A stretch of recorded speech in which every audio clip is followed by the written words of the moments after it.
Whether you operate one forklift or thousands, one location or hundreds, the new My Toyota customer portal can help you optimize your operation and material handling equipment. This one-stop, free-to-use platform is designed to help you take control of your information and make smarter decisions, all at the touch of a button. Register and access your data today at my.toyotaforklift.com. That's my.toyotaforklift.com.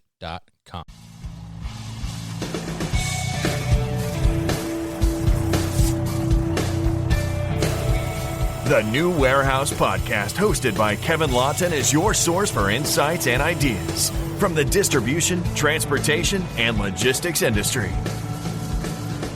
A new episode every Monday morning brings you the latest from industry experts and thought leaders. And now, here's Kevin.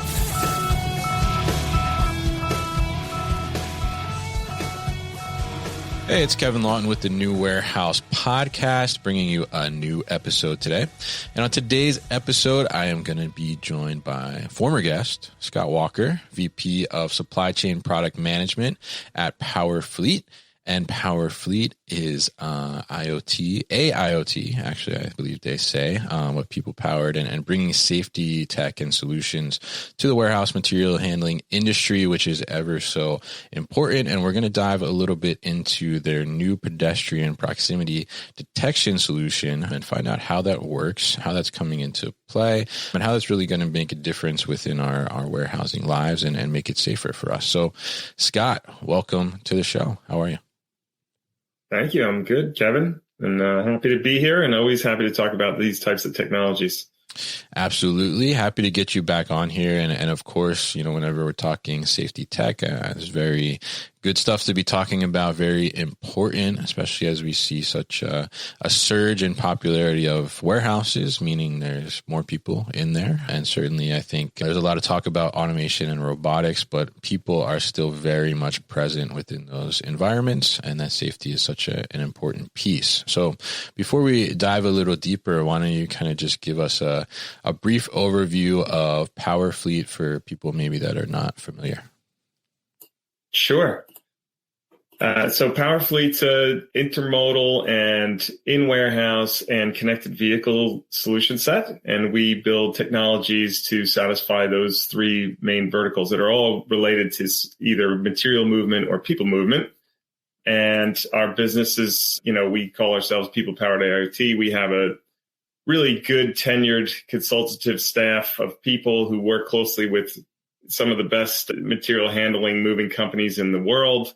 And together we work on technologies and solutions that help the end use end up to be the best as possible, whether that's, getting goods that are ordered today online into your hands within an hour, or whether that's making sure that, the best automobiles are made with the most quality and delivered when people need them because their leases are up, things like that. Yeah, very interesting. And I love the fact that you utilize that people-powered aspect to it. And I think that's pretty interesting too, because you mentioned IoT and, typically people think IoT, well, that's like my microwave communicating with my dishwasher or something like that, right? It's devices talking to each other and extracting that data. So where are, people involved in that? So tell us a little bit about kind of that people-powered aspect and why it's such an important element there for PowerFleet. Yeah, it's important. The IoT world has been around for a long time. And like you said, it started with just, endless supply of individual items sending data to a cloud. And then it was left up to someone to figure out what to do with it. And so, as we move into this AIoT world, which is now building engines that can look at that information and use it quicker, better, and in a more direct stance, it really does revolve around people who understand the end use of it with people so that you could build the right engine to make the right decisions, to not require everything to be looked at and analyzed by a person. So it's kind of ironic that you're using people and the understanding of how their business is run and working with them to help a machine decide how best they could make adjustments to be better for the people that are working. Mm. Yeah, and I think that's very interesting, and I think too it's interesting how you mentioned that the AI is coming into play there. So I mean, I'm curious on that. You mentioned these devices, these machines have been just constant streams of data sending to the cloud, and I think oftentimes too we've seen that maybe companies are not fully taking advantage of that data that's being out there. They're like, I'm generating data, right? But are you doing anything with that data? Like, it doesn't matter, right? Yeah. So, that's kind of where I think that AI comes into play a little bit. So, I mean, tell us from your perspective, like how has AI kind of come into play now, become more accessible so it can really kind of change that data analysis and insight side of things? Yeah, there's a few ways, and it is hard. It's hard to figure out what to do with data. I mean, we've been, this industry has been focused, you mentioned before, about automation for a while, but still, I don't have the latest statistics, but as of this time last year, there was only 15-20% of facilities that had any kind of automation. Yeah. And, less than half of those had the kind of automation that they really wanted to get to. And it's because, again, they have lots of data. We've had, prescriptive tools for a long time that help people look at, all right, I had this many incidents in this area yesterday, so I need to try to figure something out. But it might have been because, you had 2 trailers come in at the same time when they weren't supposed to, and you had too much activity going on. And so you had more incidents because it was jammed in there, but it didn't really mean that you had to change your business practice. So having said all that, the AI we're moving for is to be more predictive and to use things to help prevent incidents ahead of time on a safety perspective, but also to be more predictive for, which vehicles are going to be out of service and when and why. And then there's a whole nother flip side of the AI, that OpenAI has really helped us introduce is the chatbot world, and just being able to use an AI chatbot type engine to get access to the information that you could get on your own if you ran reports or if you pulled charts and did different things and inferred it. But now you could get there quicker by, asking a question. Hey, where did I have my most impacts yesterday? What time of day was it? Who was involved? And these things can, churn through that data and give you responses much faster than you could go and run reports and read it yourself.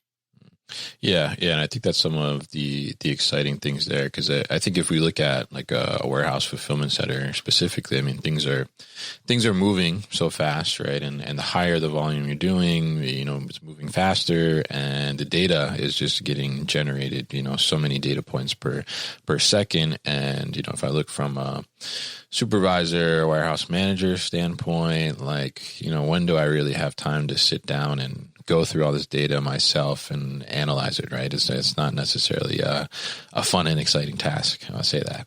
But, yeah. I think that's kind of where. Yeah. When you look at like video, because video takes a long time to consume. Right. It's not just look at data. You have to consume it at the pace that it was recorded at. Yeah. Absolutely. And I've spent some days in my careers trying to track down just little tiny clips, spending an hour, 2 hours to find 5 seconds of video clip is not fun, to say the least. But, I think AI is coming into play to be able to help with a lot of those things and help give kind of those almost eyes in the back of your head type of situations, you could say, right, for those operators and being able to do that. So now you guys have released recently this new solution, which is helping, I guess we could say, have eyes in the back of your head in a sense, and on the side of your head and all different ways as well, which is the pedestrian proximity detection solution. So tell us a little bit about that, and tell us too, like why did Powerfleet feel that there was a need in the market for this? Yeah, sure. Yeah, I mean, the need was really driven by, I think, the use space. And, we've had technologies for analyzing and tracking incidents for a long time now. But the goal is not just to track incidents and be retroactive. It was to try to prevent them. And so the technology was kind of led by the need of, hey, let's stop keeping track of things that happened and let's start preventing them from happening in the first place. And so, when you think of AI vision technologies, there's a lot of use cases for them today, anywhere from, a camera you put outside your house that can, alert you when it senses a person walking through your yard, to in your cars and when you're driving around and you get beeps because there's a person or an object of interest near the side of you or in front of you or in back of you. So, we looked at all those technologies and it seemed like it was a good fit for this market space as well, where we have these very heavy, very dangerous, if not operated correctly, pieces of equipment moving at fast paces with, like you said, automation and people around them. And so we kind of combined the need with, the existing use of these technologies and built a solution around it. So, and that solution is really, there's, as you can imagine, there's an on-vehicle piece of hardware that is vision-based, and it's got an onboard neural network that can analyze images, much faster than a human can in a much broader range. And so as it's, as you're operating, we can analyze all those images 30, 50 times a second. It can very quickly determine if the object in your field of travel is an object of interest, like a person or another vehicle. But it can also ignore things like the pallet that you want to drive right up to and pick up. Yeah. And so, and as it's going through that, it's saying is this object of interest, and is this object in my path of travel, and how far away is this object from a risk situation? And we can escalate that level of risk as they get closer or further away, and create not only ways to avoid it by alerting the driver, alerting the person who may be walking in front of them, but also, doing things like proactive tactile responses, like just slowing the vehicle down 10%, tells the driver, hey, what just happened? It's very similar to something that your car would do when it shakes your steering wheel when you're, approaching the side lane, things like that. So that's what happens on a vehicle to help prevent all these these higher risk situations. Yeah. And then in the cloud, we can, again, collect all this data, and our engine can look at that, and, it's logging things like what types of events, what caused them, how long did they last. And we could piece together these insights around incursions that say, like, these are the drivers who react very well because when it's far away, it never gets closer. Or these are the areas of your facility where incursions are coming in from the left side or the right side. So that's people jumping out of aisles, and maybe you need to put a new gate in or something to help prevent that and increase your safety. So there's a lot of information that can be pulled into the cloud that helps us give recommendations and predictions on how you can continue to make the situation safer. Very interesting. And I think obviously, something that's very important to not only be able to, like you said, collect that data around potential incidents or incidents that happen, but even more important to be able to prevent them, right? So you can look at more of a preventative approach versus a reactive approach, I guess you could say. But when we look at the material handling equipment, talk us through a little bit. What does this solution look like? Say I have a fleet of forklifts, and I'm thinking about putting something like this in place. Can it go on any forklift? Does it need to have a specific setup? What does that kind of installation look like? Yeah, that's a good question. So to answer that, it can go on most equipment, right? Some equipment, it doesn't make sense. And we have a scalable solution. So some vehicles drive in both directions all the time. So we have dual camera systems, one that can face forward and one to face backwards. And they're activated by the direction of travel. So you're not worried about warning someone about something behind them as they're driving away from it, because it's not really a material event for them. But there's some vehicles that only travel in single directions. So we have single camera solutions. But, we really focus this release around smaller scale, easier installation, more repeatable. So we have people put them on all different types of equipment, probably not so much pallet jacks and things like that, but any sort of driver-ridden larger piece of equipment, counterbalance forklifts, stand-up forklifts, order pickers, things like that, turret trucks. Those are the types of equipment that are moving at a faster pace, have a limited ability to slow down at a fast pace, and those are the types of equipment they get installed on. Interesting. And I'm guessing it's a pretty easy installation. It sounds like it's some cameras and then I guess some kind of control box or. Yeah, exactly. There's a centralized control box that has sort of the neural networks on it, and it's doing all the onboard edge processing. And then there's the cameras are 125 or 130 degree field of view cameras that have, low light, high light, transition light sort of technologies. It has time of flight sensors so that you can know if somebody, hung their hat on it and you're no longer going to see anything you want to see. All the ways that we've seen over time that people try to, circumvent solutions that are really there to help them. We've tried to come up with ways where this onboard solution can provide diagnostics and help us understand if there's something that needs to be looked at, just to keep it healthy all the time, give the driver notice that it's healthy, things like that. Interesting. And interesting. You mentioned the hanging your hat on it. I think that's pretty funny. But yeah, I mean, if you look at it from that perspective, so if I'm a forklift operator, right, and I get on the forklift and now it has this solution installed on it, I mean, how does my operator experience change? Like what's different now about when I operate the forklift? We'll be back after a quick break.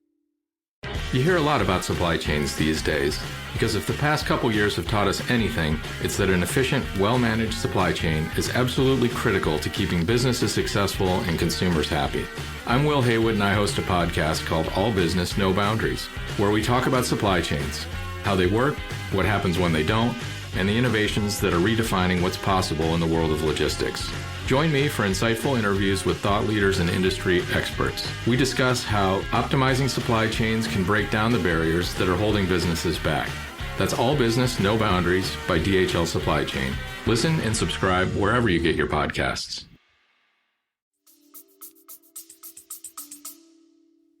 Yeah, I mean, really, there shouldn't be much, right? So the way they operate it will remain the same.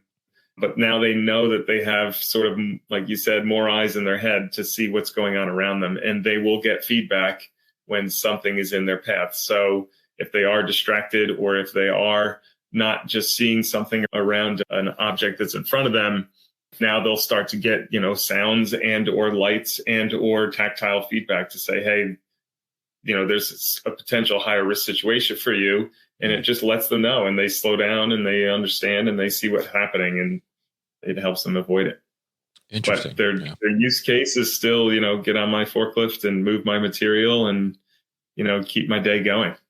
Gotcha. And with a little more peace of mind, I guess, too, you could say, right? Because it's going to help them a little bit in potentially dangerous positions, right? So now that's also capturing and creating all this data on the back end as well, which you mentioned is going into the cloud. And now that data is being extracted and can be utilized by the operations team, I guess, to make better decisions and take some different actions around safety or fleets, whatever the case may be. So tell us a little bit about, from that perspective, like what kind of insights are you able to get from that data, and what types of decisions can you make off that data? Sure. Yeah. So there's quite a few, right? So just when you look at this type of technology as a standalone, like I said, you get views into what areas of your facility are the most likely to have incursions or have had the most incursions. So that helps you pinpoint areas where, is it because that's just a high traffic area, or is it because it happens at the same time of day every day? And you realize, hey, all my floor workers have a break at 10 o'clock and all my forklift drivers have a break at 10:15. So they're all walking through the alleys while my forklift driver is still trying to move material for another 15 minutes. And so you could pinpoint you could start to dive into sort of insights like that to say, all right, if I shift my forklift break time by, 10 minutes in the other direction, I can prevent a lot of high risk safety incursions. So yeah, where it happens, when it happens, and then you do know the who, right? So you could find people who struggle the most with too many incursions or not reacting to the incursions. So they get from a green area to a yellow area and to a red area all in sequence. And you could look at who's really good at it. And you could assign mentors to these people who need coaching, or you could just have, a lot of companies today are also using things like immersive reality to recoach people. They don't even use mentors. They just say, hey, or go put on the headset, do some virtual driving through the virtual facility, and let's show you why you should be reacting. But those are some of the data points that we look at mostly. And then, the big thing we're doing at Powerfleet is trying to combine that type of data. So that's only one aspect of safety in a plant, right? So someone could drive as slow as they want and never have an incursion, but then they're not moving material, or maybe they're hitting into racks, which are not really something you're warning about. That's more of a stationary object. So we then try to combine this incursion data with impact data for events that happen with non-people type situations. And then we'll combine it with other things like, are they, charging the battery correctly? Are they logging in and logging out appropriately? Or are they leaving the vehicle unoccupied and available for use? So we have, 15, 20 different data points, and we can combine them all. And we help provide solutions where these end customers can get sort of an overall safety score of their facility. They could start looking at the leaders of those safety scores and the detractors from them, of a combined piece together overall solution. And then it really helps them direct their coaching in the right areas or reallocation of resource. Very interesting. Yeah. And I think that feedback is so good. And I love the focus there on coaching as well, to be able to say, like, you're a top performer here. So like, you should be able to coach other people, or like, hey, you're not so great at this, right? So let's get you some additional coaching, or like I said, reallocate the resource somewhere else. And I think that's such a great thing, especially now as we see, with the labor challenges. I think, companies, finding a reach truck driver right now is like one of the hardest things out there. I think probably one of the hardest positions to find, and one of the most expensive ones too, for an experienced one. So I think companies are, more and more getting creative in a sense to, train people that are already there internally, that maybe were a packer or something and have interest in getting on the equipment. So, I think it's really great to be able to have those insights, especially as maybe you're seeing more and more newer equipment operators coming up, right? And being able to track them and check in with them and give them an idea of like, hey, how are they doing, right? From a safety perspective and just overall. So I'm curious, like, how does and I'm guessing it's from maybe part of those scores a little bit, but, how does the AI kind of come into play here in this solution? So on the onboard AI just comes in, just being able to identify those objects and what percentage are they in an area of higher risk, and are you approaching them or leaving them? So the AI is doing all that. And so you'll see, like, if you really wanted to go back and look at the imagery of it, you could see, okay, this was a person and they were, 62% in the yellow zone and 20% in the red zone. And so that's why it was being flagged and alerted. So that's what the AI is doing for them. It's just weeding out the objects of non-interest, like I said, like pallets or boxes or racking, things that you might have to drive right up to as your course of work, and really honing in on the object of interest, which is it a person or a vehicle or something that we're trying to avoid getting close to in a daily work environment. Interesting. Yeah. And very smart there. And I think it's great that it can decipher that and recognize those different things as well, that you want to, not necessarily you want to run in, but you want to pick up, right? Which is what the forklift is for, versus things that you want to avoid hitting or even coming close to as well. So definitely very interesting there. And I'm curious too, in the press release for this, I saw, as you guys say, it gives you an immediate ROI. So I'm curious, Sure. Talk about that a little bit. How does that work? How do you immediately get that return on investment? Yeah, no, it's great. And it's hard a lot of times it's hard to talk to someone about return on investment when it comes to safety, right? Because it's really hard to put a number on safety. But with the number of incidents we have and the average rate of which, or the average rate of cost of any sort of out of work time for someone involved in an incident, no matter how small that is, the cost is really great based on your number of incidents. So, we absolutely think there's an immediate ROI, because as soon as this thing's up and running, it doesn't require the operators to do anything new, to learn anything new. They just have to keep driving and react to warnings. So you're getting a safer environment right away. And when you're getting that safer environment, you're also getting the analytics around it. So you're understanding the amount of risk time per day that you have, and you're able to really associate that with the number of incidents that you've had in the past.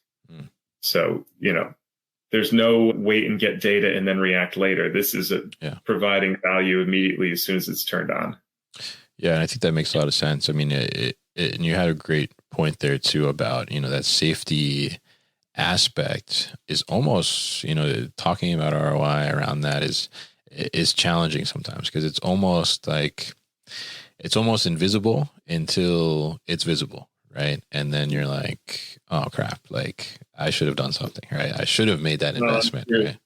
If you're lucky, it only is visible via a fine or something and not because of an incident. But there's different ways that it costs you money. It's either fines for not, putting the most safest environment you could, or it's, workers' compensation or injury, or God forbid, some sort of a, litigation due to an incident. So those are all the different ways that it could cost you. I feel like we've even seen recently some litigations where companies have met all the requirements of OSHA and they've done the minimum available, but they just didn't, do what they could to avoid certain risk situations. And they end up, paying out lawsuits anyway, because even though they wouldn't have failed an OSHA audit, they still didn't do all that they could when they saw like some risk situations. Yeah. And I think that's a really good call out too as well, because I mean, it's, just because you're doing the minimum OSHA requirements doesn't mean it's enough for your operation to make it as safe as possible. And I think it's such a great thing to see, investment being made into the tech side of safety, because you see so much investment pouring into the tech side of just making things faster, right? And more efficient, more productivity. But, with that comes, more potential for dangers potentially and things like that. And, being able to apply some of these tech learnings and innovations to the safety side of things is such an important thing to be able to progress that and really allow people to take the next level step in safety overall for their facility. So it's really a great thing that you guys are coming out with and focusing on here. So, I mean, as we look at this, and obviously this is a new release for you guys, the pedestrian proximity detection solution. But as we look to the future, additionally, I mean, what's exciting for Powerfleet, or what's exciting kind of in the safety tech world in general for you guys? Yeah, I mean, I think we've been kind of focused on, it's the AI of it all, and just on the cloud side, being able to build better engines to find and be really predictive.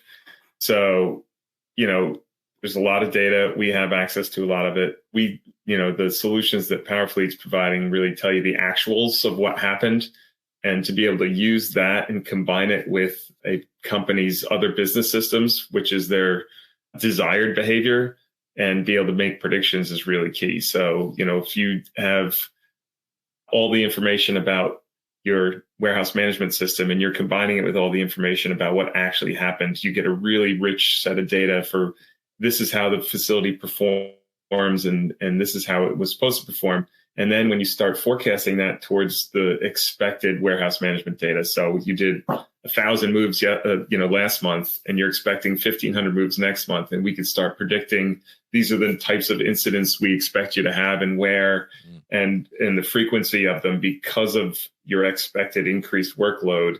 It helps them get in front of it, maybe train people, maybe adjust shifts, maybe change dock doors just to make material come in further apart from each other, simple things like that. But yeah, building out these AI engines to be able to be more predictive is really what we're excited about.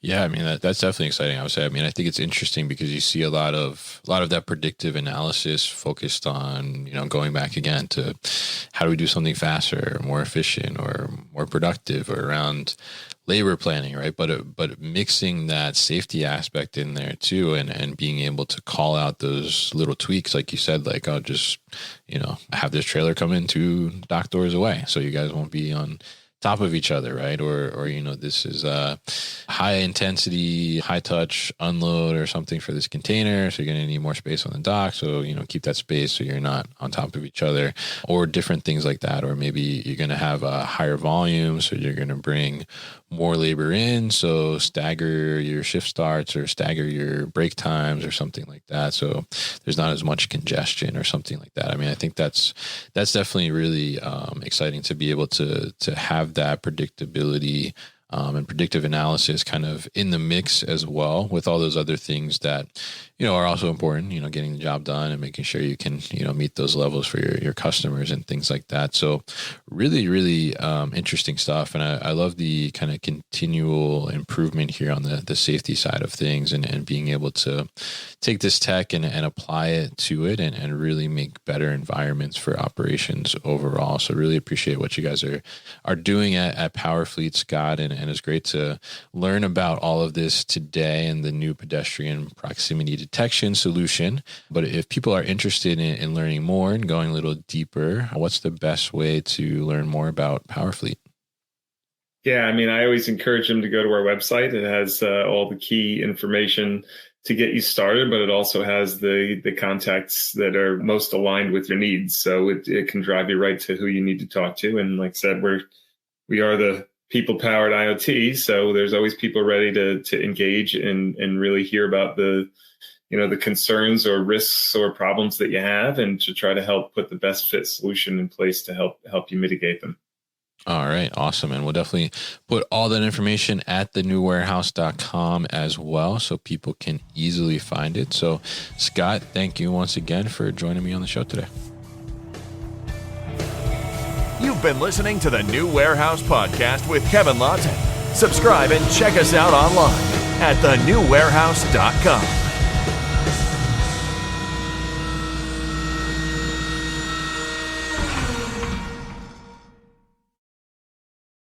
Thank you for listening to this episode.